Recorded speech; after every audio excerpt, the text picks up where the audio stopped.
Hello दोस्तों, नमस्कार। आज मैं फिर आप लोगों को जो वाद मैंने अब तक पढ़ाए थे, प्रभाववाद, उत्तर प्रभाववाद, नव प्रभाववाद, इनके बाद उत्तर प्रभाववाद के पश्चात जो वाद आते हैं पाश्चात्य कला में, उनकी एक और श्रृंखला लेकर उपस्थित हुई हूँ। लगभग 3-4 वाद हैं जो थोड़े से बड़े हैं, लेकिन हाँ, इनको कला की दृष्टि से, चाहे नेट के पेपर की दृष्टि से आप देख लें, चाहे आप इनको पीजीटी के एग्ज़ाम की दृष्टि से देखें, चाहे टीजीटी के एग्ज़ाम की दृष्टि से देखें, ये बहुत ही महत्वपूर्ण वाद हैं जिनसे क्वेश्चन आते ही आते हैं। इसलिए मैंने इन्हें चुना है। इन्हें क्या मतलब, मैं क्रम से चल रही हूँ और इसके बाद धीरे धीरे आपको सारे वादों के विषय में जानकारी दूंगी। तो आज जो सबसे पहला वाद है, उत्तर प्रभाववाद के बाद सन 1885 या कहीं कहीं 90 मिलता है से 1910 तक जो वाद चला वो था प्रतीकवाद या सिंबोलिज्म। इसको सिंथेटिज्म या समन्वयवाद के नाम से जाना गया। दरअसल प्रतीकवाद, जैसे आप प्रतीक से सुन रहे हैं कि प्रतीकों का साउंड कर रहा है कि सिंबल, और प्रतीकों का सबसे ज़्यादा प्रयोग अगर कहीं होता है तो साहित्य में और काव्य में होता है।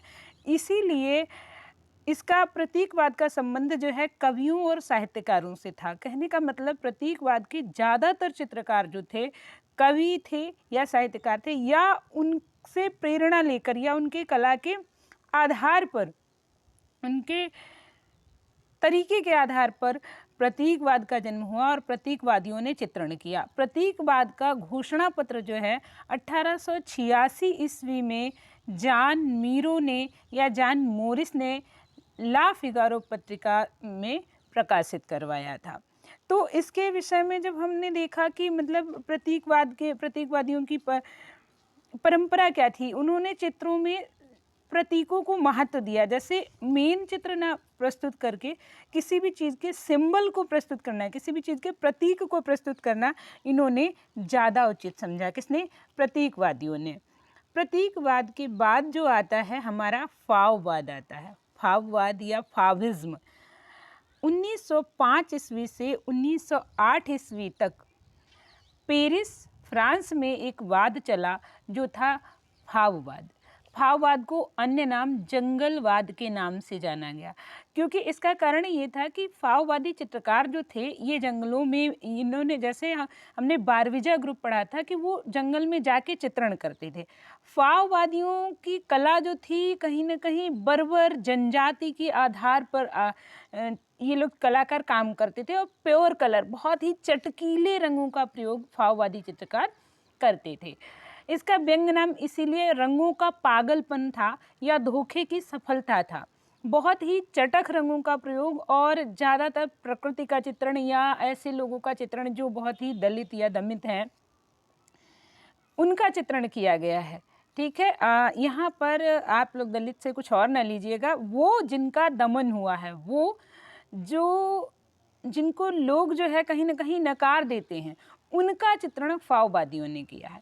ठीक है, फाववाद की पहली प्रदर्शनी जो थी 1905 ईस्वी में लगी थी।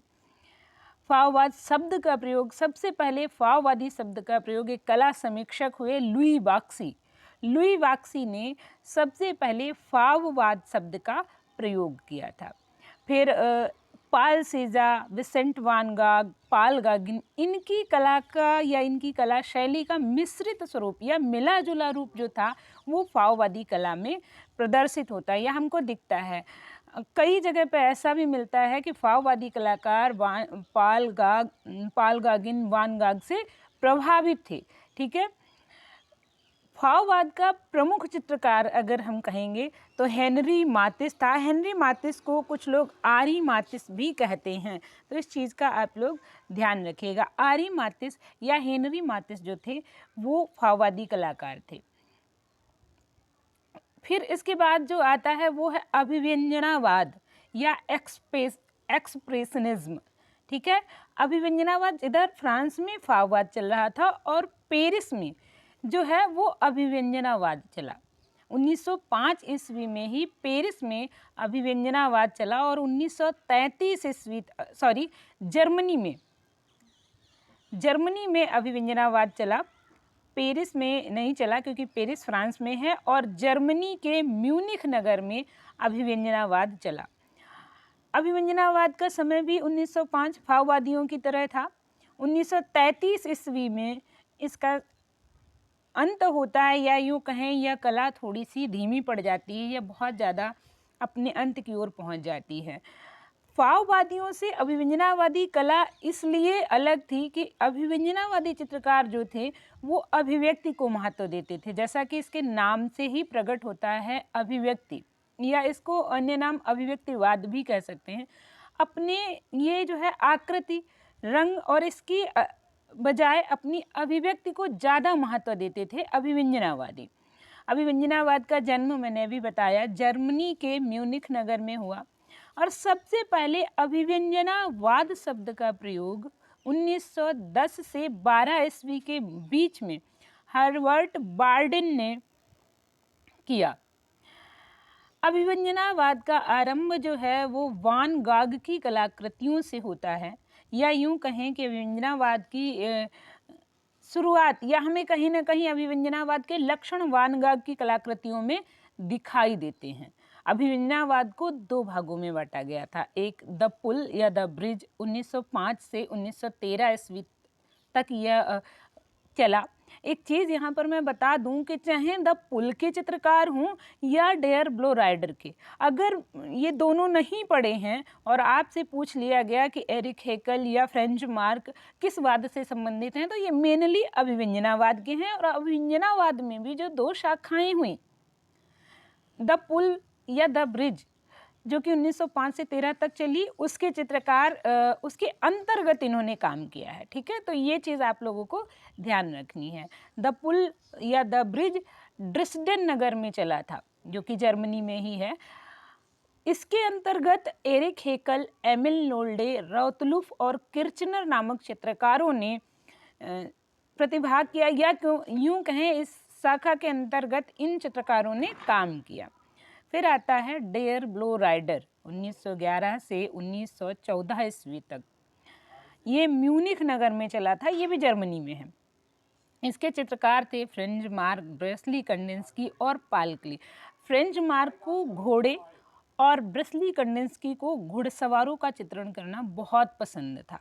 इसका डेयर ब्लो राइडर का शाब्दिक अर्थ भी अगर हिंदी निकालेंगे तो नीला घुड़सवार करके इसको ये कहा भी जाता था, नीला घुड़सवार।